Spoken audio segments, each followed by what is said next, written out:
Hello guys, welcome back to my YouTube channel Garuda the flyer.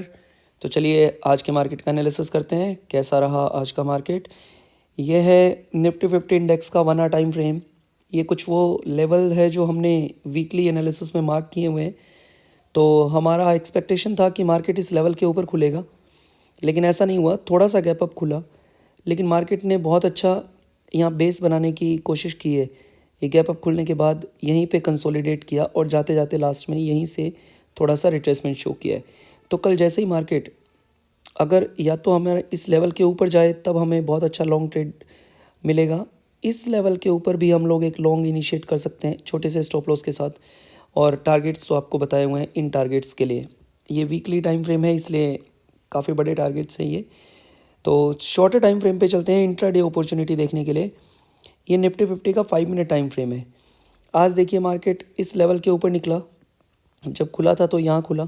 First 15 minute तक तो इसमें action रहा, फिर धीरे धीरे मार्केट ने वापस से इसी लेवल के पास आ गया और अब इसी लेवल के पास में कंसोलिडेट करने के बाद लास्ट में जाते जाते थोड़ा सा रिट्रेसमेंट शो किया है। तो कल के लिए हमारा ट्रेड प्लान क्या रहने वाला है कि अगर मार्केट इस लेवल के नीचे जाता है, जो ये अपना आज का लो है, इस लो को अगर ब्रीच करता है तो फिर हम लोग फर्स्ट इस टारगेट के लिए और ट्रेड कर सकते हैं। और अगर ये भी टारगेट एसएल निकल जाता है या फिर ये भी लेवल टूट जाता है तो इस टारगेट तक के लिए, यहाँ तक के लिए हम लोग ट्रेड प्लान कर सकते हैं शॉर्टर साइड का। बट मैं आपको फिर से बोलना चाहूँगा कि लॉन्ग साइड का ही हमें ट्रेड प्लान करना ज़्यादा सही रहेगा। तो जैसे ही मार्केट इस लेवल के ऊपर निकलता है हम लोग यहाँ से एक लॉन्ग इनिशिएट कर सकते हैं, जिसका फर्स्ट टारगेट हमारा ये वाला लेवल है और सेकंड टारगेट मैंने चार्ट में आपको मार्क करके दे रखे हैं। आप वीडियो को रोक करके उनको अपने चार्ट में मार्क कर सकते हैं। तो अभी क्यों बुलिश साइड का मैं ज़्यादा आपको बोल रहा हूँ, अभी अपन जब एफआईज और डीआईज के डेटा चेक करेंगे तो उससे हमें पता चलेगा कि ये बुलिश सेंटिमेंट थोड़ा कुछ ज़्यादा ही है। ये निफ्टी बैंक निफ्टी इंडेक्स का 1 आवर टाइम फ्रेम का चार्ट है। आज मार्केट ने पहले 1 आवर में ये कैंडल बनाई और पूरा दिन इसी के अंदर क्लोज कर गया। एक्चुअली में ओपनिंग के अंदर ही, ओपनिंग और लो के बीच में, जो लो था, लो और ओपनिंग के बीच में ही मार्केट कंसोलिडेट कर गया। तो कल अगर मार्केट इस लेवल के ऊपर निकलता है तो भी ट्रेड प्लान हो सकती है लॉन्गर साइड की, और थोड़ा गैप अप खुलता है तो इस लेवल के ऊपर निकलने का वेट करेंगे। यहाँ के ऊपर जैसे निकलता है हमारा इमीडिएट टारगेट ये वाला और फिर सेकंड टारगेट ये 1 आवर टाइम फ्रेम है, काफ़ी बड़ा है। ऐसा नहीं है कि कल का कल ही ये टारगेट अचीव हो जाएंगे, तो ये बात ध्यान में रखनी है। अगर इस लेवल के नीचे जाता है तो हम एक शॉर्ट ट्रेड प्लान कर सकते हैं इस लेवल तक के लिए। बाकी शॉर्टर साइड की ट्रेड्स में हम कम इंटरेस्टेड रहेंगे। चलते हैं थोड़ा शॉर्टर टाइम फ्रेम पे, 5 मिनट टाइम फ्रेम पे। तो आज मार्केट ने क्या किया, वही 15 मिनट तक तो इसने थोड़ा सा एक्शन दिखाया, लेकिन उसके बाद में मार्केट धीरे धीरे ठंडा हो गया और यहाँ पे कंसोलिडेट करते करते एक कप एंड हैंडल टाइप का पैटर्न बना रहा है ये। तो कल जब मार्केट इस लेवल के ऊपर निकलता है या गैप अप खुलने के बाद इस लेवल के ऊपर निकलता है तो हम लोग लॉन्ग इनिशिएट कर सकते हैं। फर्स्ट इमीडिएट टारगेट ये वाला है, फिर ऊपर इसके ऊपर टारगेट है। शॉर्टर साइड की ट्रेड हम तभी प्लान करेंगे जब हमें मार्केट इस लेवल के नीचे जाता हुआ दिखेगा तब, और उसके लिए हमारा ये इमीडिएट टारगेट रहेगा।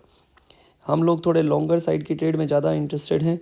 क्यों? क्योंकि अपन डेटा देखते हैं। देखिए ये है एफआईज और डीआईज के डेटा। एफआईज ने क्या किया है, ये एफआईज का है और ये डीआईज का डेटा है।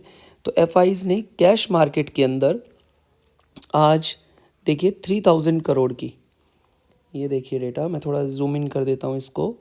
कैश मार्केट के अंदर एफआईज ने आज 3483 करोड़ की बाइंग की है, जबकि डीआईज ने आज बेचा है 1200 करोड़ के आसपास, 1300 करोड़ के आसपास। ये 23 फेब का डेटा है, आज ये 23 फेब। तो ये हमें ध्यान रखना है कि एफआईज धीरे धीरे बुलिश हो रहे हैं। और अगर नेट देखें तो इस मंथ में अभी तक एफआईज भी बुलिश हो गए हैं और डीआईज तो हमारे बुलिश है ही ऑलरेडी।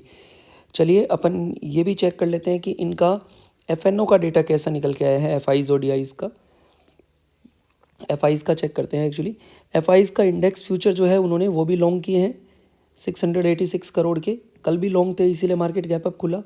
और इंडेक्स ऑप्शन भी इन्होंने खरीदे हैं हेज करने के लिए, साथ में खरीदे होंगे इंडेक्स ऑप्शंस। तो कल जैसा ही कुछ डेटा है आज सेम टू सेम, इसका मतलब फिर से गैप अप के चांसेस है। और अगर इनका कैश मार्केट में स्टॉक का एफएनओ का डेटा चेक करें तो इन्होंने क्या किया है, stock index sorry stock futures है, इंडेक्स नहीं, स्टॉक के अंदर सॉरी। तो स्टॉक में इन्होंने आज भी 3000 के आसपास की बाइंग की है। कल अच्छी बाइंग की हुई थी 5000 करोड़ की, आज 3000 करोड़ के आसपास है। और एफ का जो स्टॉक ऑप्शन है वो हेज करने के लिए थोड़ा सा इन्होंने सॉरी सेल किया है। तो मार्केट काफ़ी अच्छा बुलिश मोमेंटम में है, तो हमें लॉन्गर साइड के ट्रेड का ही प्लान करना है। बाकी कल कैसे रहते हैं लेवल्स वो कल डिस्कस करेंगे। तो आप अपने लेवल ये मार्क कर लीजिए अपने चार्ट पे और देखते रहिए Garuda the flyer. Okay bye bye, take care, Tata.